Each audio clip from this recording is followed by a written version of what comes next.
You told yourself never again, and you meant it. This is the last time, and you're done with this person, this toxic relationship.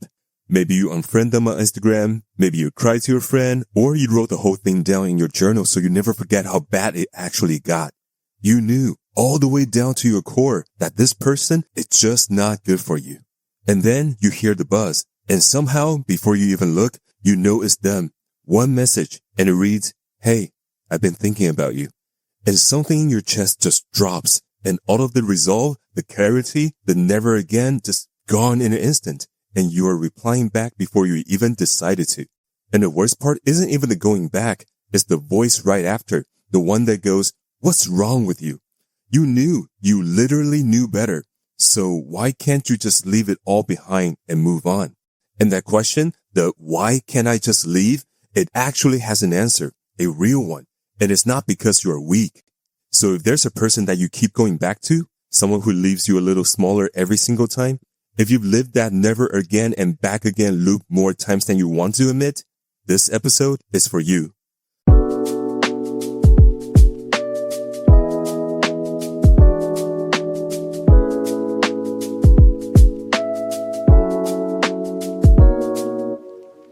Welcome to Self-Full, the show where we take apart the pulls that keeps dragging us back to the things we know we should walk away from. My name is Wilson, and I'm going to be straight with you right off the gate. This is one situation I haven't personally lived. I've been lucky there, but I have watched people I love getting pulled back over and over to someone who keeps making them small, making them feeling worthless, and I cannot stop asking why. Why is it so brutally hard for some people to walk away from the exact person you already know you should? So I went and dug into it. And honestly, what I found changed how I see the whole thing. So today is for anyone stuck in that loop. We're going to explore why you keep going back and why it has nothing to do with being weak. We're going to explore what you're actually going back for, because it's not who you think, and the tools that can break the pulls in the moment it hits you. Stick around, because this just might be the episode that helps you break free from a toxic relationship. Before we dive in, let's get one thing clear. You're not stupid, you're not weak, and you're definitely not blind. Let's just clear that up right now, because I know those are the kind of things you tell yourself in the middle of the night when you're stuck alone with your thoughts. You can totally see that this toxic relationship isn't good for you. You could write a whole essay on it, and your friends could too. They probably told you straight up more than once, in fact. And still, you find yourself keep going back to that toxic relationship. That's what really messes with your head.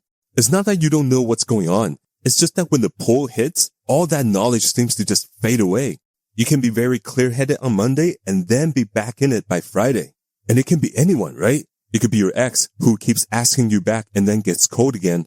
It could be a person who's your best friend on one week and then tearing you down the next. It could be a parent whose approval you keep chasing even though every visit leaves you feeling like you just disappointed them again. Different people, but the same trap. You always end up feeling smaller and then you swear you're done with it, and then somehow there's a little part of you that still keeps the door open. Now, here's what I want you to remember before we actually dive deeper. You're not weak and you're not broken. You're caught up in something that's just designed to trap a smart, loyal, loving person like you. Believe it or not, almost everyone you look up to had their own version of the situation. They just don't talk about it or post about it. The stronger your loyalty, the more this trap works on you.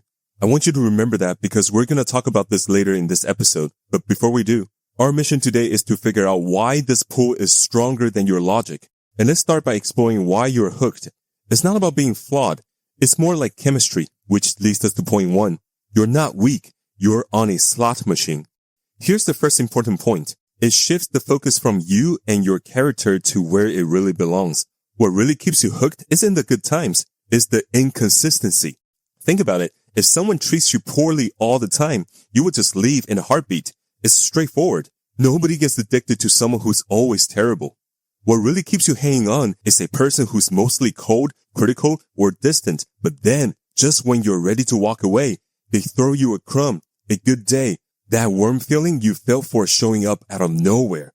That unexpected little payoff is what makes it so addictive. It's just like how a slot machine works. I mean, consider how a vending machine works compared to a slot machine. When you use a vending machine, you get what you paid for every single time you put your money in. It's reliable and predictable, and no one ever becomes addicted to vending machines, at least not that I know of. But a slot machine? There are people who's willing to risk their entire savings on that. The vending machine always pays out, while the slot machine only pays out sometimes, randomly. You have no idea when the next payout will be. That gap, that hope of maybe this time, is what hooks you the most. That toxic relationship you're in is like that slot machine. And here's something to really think about. Those little moments of goodness, the sweet text, the fun day, the apology, they aren't signs that things are getting better. They're what keeps you in the game, pulling that lever, and it gets even worse. The more unpredictable that person is, the stronger the hook, because a rare good moment feels even more special when it's surrounded by all the bad ones. That's why a toxic relationship can feel like the deepest love you've ever known, while a healthy, steady kind of relationship might seem boring compared to it. That feeling isn't death. It's just a slot machine mechanism at work. And there's one more thing to consider. Our brain often mistakes familiarity for safety. Even when a familiar situation is bad for you, your body can relax into what it knows. See, you're not just fighting one urge. You're battling both the slot machine and the comfort of the familiar. And no wonder logic never works here. So what can you do about this? And here's your first tool. See the slot machine. The action itself is straightforward. The next time you feel that pull or catch yourself replaying the good moment in your head, name it. Say it to yourself. This isn't love bringing me back. This is a slot machine. That good moment I'm chasing isn't a sign of what's coming. It's just bait that's kept me here. Part of you might already have an inkling that it's a machine. You just didn't have a name for it. Now, how do you tell if you're on a slot machine or if you're in a real relationship that's just going through a rough patch? Ask yourself 2 questions. First, is this person's good treatment consistent or does it come and go? Do you genuinely never know which version of them you're going to get? If they're consistently good, even if it's not perfect, that's a real relationship. But if it's random, especially when you're about to walk away, now that's the slot machine. Second, are you constantly analyzing their behavior? For instance, do you often wonder, why were they cold today? What did I do? How do I get the good version back? All those mental gymnastics, think of them as pulling the lever on the slot machine. Those kind of questions are you trying to figure out the odds and coming up with strategies to help you win the next jackpot. While a real healthy relationship won't have you crunching numbers to figure out if you will get love this week. And why does naming it actually help? Because recognizing it as a slot machine serves 2 important purposes. First, it takes the blame off you. It shifts the narrative from what's wrong with me to, oh, this is a very common trap that catches many people. And that's crucial because the shame plays a huge role in keeping you stuck. Second, it changes how you view those little moments of goodness. The good times stop looking like hope and start looking like bait. And that's just the way it is. You can't stop craving something as long as you believe it's love coming back. But once you realize it's a hook, it's a bait, you can start to see it clearly for what it is. But here's one trap to avoid. Don't let this turn into a way to beat yourself up. Like, I'm addicted. I'm pathetic. I'm an addict. No, the slot machine is designed to trap you. I mean, this thing catches people from all walks of life, including doctors and therapists, the very people who knows this stuff inside out. And you've been fighting it on your own without even knowing its name. Recognizing it isn't a sign of weakness. It's your first step towards breaking free. Here's what it looked like in a real world scenario. So picture you're in this situationship with someone that you're on and off with. And for 3 weeks, they don't reach out at all. That person is cold, distant, and give you 1-word replies if you ever hear from them at all. And just when you decided to leave this all behind and focus on yourself, bam, you get a text. I saw something today that reminded me of you. I miss you. And suddenly you're lit up like a Christmas tree. This is the person you fell for. The real deal. They're finally showing up again. But then, before you're down the same rabbit hole again, you ask yourself 2 things. First, is the warm vibe something you can count on? And you realize, no, definitely not. It only appears when you start to pull away and seems to disappear when you really needed it. And the second question you ask yourself, have you spent those 3 weeks obsessing about what you did to try to get this version of them back? And you realize the answer was, yeah, absolutely. And so from here, you realize that what you're in isn't really a relationship. It's just a lever you keep pulling. That I missed you text isn't a win. It's just a little tease keeping you stuck. Now you are looking at the whole situation from outside of the storm instead of being in one. And this gives you enough room to think it through clearly. Now you know that the ups and downs are what's keeping you hooked, and the little bits that they throw at you are the bait. But there's something else keeping you there, and it's kind of sad. Even when you see the pattern, you might still go back to them for a while. It's worth figuring out what you're really looking for, because trust me, is not the person who's actually in front of you, which leads us to point 2. You are in love with their potential, not their pattern. When you go back to that same toxic relationship, you're not really going back to who this person is right now. You're going back to who they could be, their potential. You've built this whole highlight reel in your head, the best version of them on their best days, plus the dreams of what they could become in the future. You are holding on to that, the highlight reel, and that elusive someday. I mean, we all do some version of this with people we care about. Those top moments gets filed as the real them, while everything else goes into they weren't really themselves. It's one of the most human things there is. But here's the twist. The real person keeps disappointing you, but you keep forgiving them for the sake of the fantasy you've created. See, this is what gets confusing. How can you see all their flaws and still not walk away? Honestly, ask yourself, what are you really sticking around for? It's not the bad stuff. I mean, that much is clear. And if you dig a little deeper, it's not even the good stuff. You already know that the good times hardly ever shows up. So what's left? Yup, it's their potential. The person that they might become if they got some help, if they grew up a little bit, if they realized what they had before it was gone. That potential pulls you in ways more than the real person ever could. And for a pretty brutal reason, it can't ever let you down. The real them can fail you over and over, but the potential version of them can stay perfect and full of promises. You've genuinely fallen for someone who doesn't exist. Each time you break up with the real person and run back to the one who was never really there. So what's the play? Stop chasing the fantasy and start focusing on the reality. And here comes the second tool. Trust the pattern, not the potential. When you feel that pull or catch yourself making excuses to go back, don't ask, who could they be? Or what if this time is different? Instead, hit yourself with a tougher question. Who have they actually been on average over time, not just on their good days? And look at the pattern. Check the receipt. Focus on their track record, not the highlight reel, not the potential, not their heartfelt apology. Focus on the average. To really break it down, think about the last 10 real interactions you've had with them. Not just that one amazing night you keep replaying in your mind, but the full range of those 10 moments. How many times did they show up when you really needed them? And how many times did it leave you feeling smaller? People will always put together a highlight reel and make big promises, but the pattern shows you the truth. Anyone can have a good day or come up with a tearful apology, but a good day isn't the same as a good pattern. And an apology is just empty words unless there's a real change. And I think you know this as well as I do, that who someone is comes down to what they do repeatedly over, not how they act one weekend when they sense you're slipping away. And why does this approach work? Because the fantasy holds power simply because it's never been tested. The potential version of them is flawless because it doesn't have to prove anything. So when you're consciously looking at the actual pattern, you're bringing in all the evidence that the fantasy has been ignoring. And just to be clear, this doesn't make you jaded or cold. It makes you realistic. You're not saying they're bad. You're just choosing to see what they've been showing you instead of what you hope they'll become someday. And one more thing, watch out for a common trap. The biggest red flag in all of this is the grand apology or the big romantic gesture, because they feel like proof that things are changing for the better. But one good gesture doesn't mean the whole pattern has shifted. It's usually just the same old cycle repeating itself. So the rule here is give real change time, month of consistent behavior before you actually can trust it. Not just one amazing night, but a solid track record over time is the only thing that tells you who someone really is.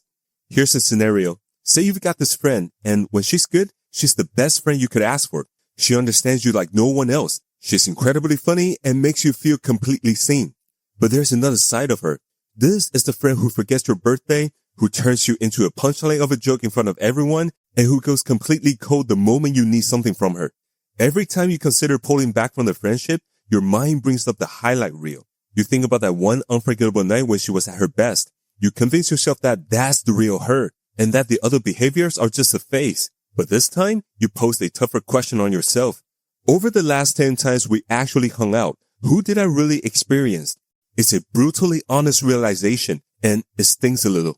Out of those 10 times, I feel like I had an amazing friend maybe twice, while the other 8 times made me feel small. Therefore, the wonderful friend isn't the real her.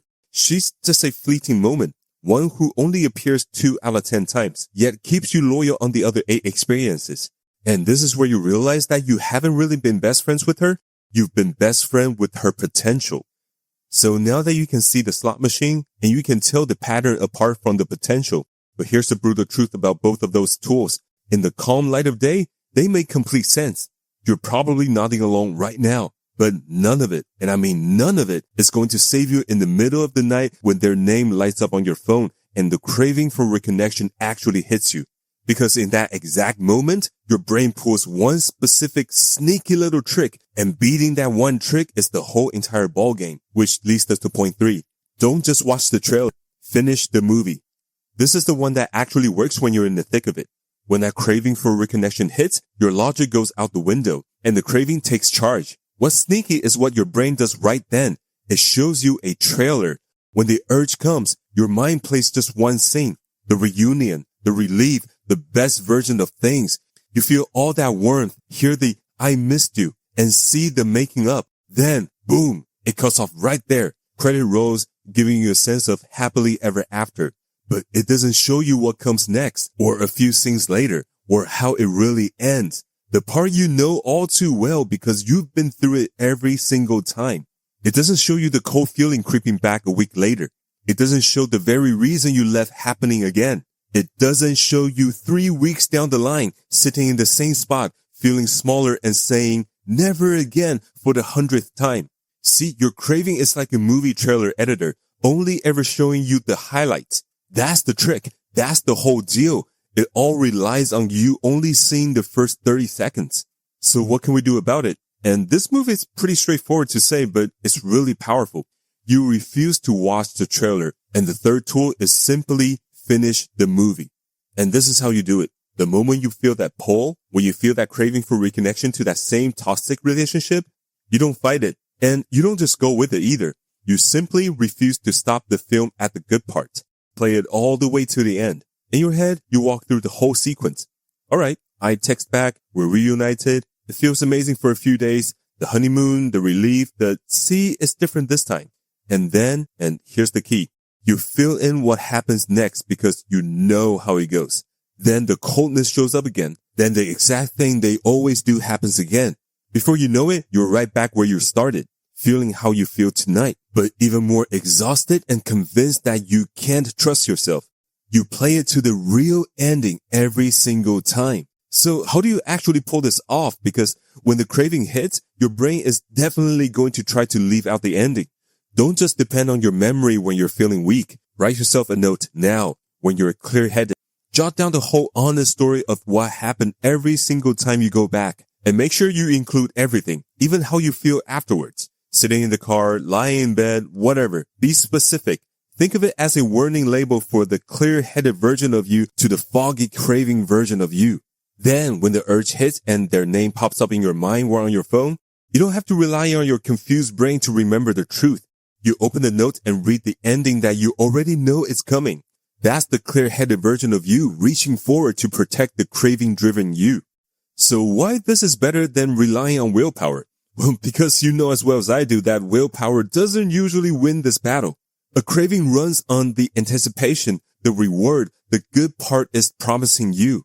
But by dragging in the full known ending, you're not fighting against the craving. You're just giving your brain the whole honest picture.